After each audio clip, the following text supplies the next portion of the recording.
নবমণ্ডল ভূমণ্ডল সৃষ্টির দিন থেকেই বছরের গণনা হয় 12টা মাস দিয়ে। এর মধ্যে 4টা মাস হলো সম্মানিত। এই যে 4টা মাসকে আল্লাহ সম্মানিত বলেছেন, এই 4টা সম্মানিত মাসের মধ্যে একটা হলো মুহররম। বরং 4টা সম্মানিত মাসের মধ্যে সবচেয়ে বেশি সম্মানিত যেটা, সবচেয়ে শ্রেষ্ঠ মাস যেটা, সেটা হলো কোন মাস? মুহররম মাস। এই জন্য মাস হিসাবে রমজানের পরে সবচেয়ে মর্যাদাপূর্ণ মাস হলো কোনটা? মুহররম মাস, যেটা আমরা ইতিমধ্যে শুরু করেছি বা যে মাসে আমরা প্রবেশ করেছি। তো এই জন্য এটাকে আল্লাহর মাস বলা হয়েছে। এই মাসে বেশি বেশি নফল রোজা রাখতে হয়।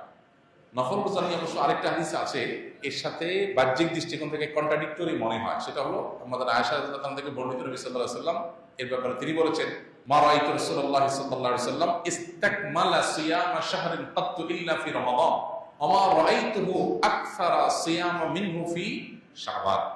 অর্থাৎ আমাদের আয়েশা বলেছেন রাদিয়াল্লাহু তাআলা আনহা যে আমি নবী করিম সাল্লাল্লাহু আলাইহি ওয়াসাল্লামকে পুরো মাস রোজা কমপ্লিট করতে দেখছি এক মাসে, শুধু ছিল রমজান মাস, যে পুরো 30 দিন রোজা রাখছেন।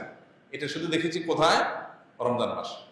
আর রমজান মাস ছাড়া সবচেয়ে বেশি, মাসের বেশিরভাগ দিন রোজা রাখছেন দেখছি যে মাসে, সেটা হলো শাবান। তাহলে এই হাদিস থেকে বুঝে গেল শাবানে বেশি রোজা রাখতে হবে। আবার আমরা একটু আগে হাদিস শুনলাম, রমজানের পরে সবচেয়ে শ্রেষ্ঠ রোজা রাখার মাস হলো মুহররম মাস। নফল রোজার শ্রেষ্ঠ মাস মুহররম মাস, হাদিস থেকে বোঝা যায়। তাহলে রাসূল সাল্লাল্লাহু আলাইহি ওয়াসাল্লামের আমল একরকম, হাদিস আরেক রকম।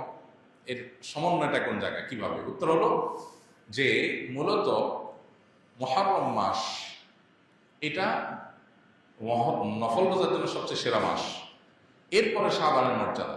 নবী সাল্লাল্লাহু আলাইহি ওয়াসাল্লাম হাদিসটা বলেছেন, কিন্তু এটা আমল করার সুযোগ তিনি পান নাই। আল্লাহ তাকে দুনিয়া থেকে নিয়ে গেছেন। শাবান মাসে একটা আমলের সুযোগ তিনি পেয়েছেন। তাহলে নফল রোজার জন্য সবচেয়ে আদর্শ মাস এটা। সেই হিসাবে বেশি বেশি এই মাসে নফল রোজা রাখা দরকার। আল্লাহ যাদের তৌফিক দিয়েছেন মুহররম মাস উপলক্ষে আমরা 2-4টা রোজা রাখা দরকার। এখানে আমরা যারা আছি বেশিরভাগ মানুষই হয়তো এমন মুহররম মাসে আশুরা রোজা রাখা ছাড়া আর অতিরিক্ত রোজা হয়তো যারা সোম-বৃহস্পতিবার রাখছেন, আইয়াম বীজ রাখেন, এটা হয়তো রাখছেন, মুহররম মাস হিসাবে রোজা রাখার সুযোগ বেশিরভাগ মানুষের হয়নি। এই হাদিসের উপর আমল করার জন্য হলেও আমরা মুহররম মাস উপলক্ষে একদিকে রোজা রাখবো ইনশাআল্লাহ। এক। দ্বিতীয়ত, মুহররম মাসটা সম্মানিত 4 মাসের একটা। সম্মানিত 4 মাসের বিধিনিষেধগুলো এখানে চলে আসবে। সম্মানিত 4 মাসের যুদ্ধ বিগ্রহ করা নিষেধের সম্পর্কে আয়াত আছে, যদি অনেক আলেমদের মতে এটা মানসুখ হয়েছে। আবার সম্মানিত মাস হিসাবে আল্লাহ তাআলা বলেছেন, ফালা তাযলিমু ফীহিন্না আনফুসাকুম, এই মাসগুলোতে তোমরা নিজেদের প্রতি অবিচার করো না। পাপাচার থেকে বাঁচার জন্য এটা বিশেষভাবে যত্নশীল হতে হবে।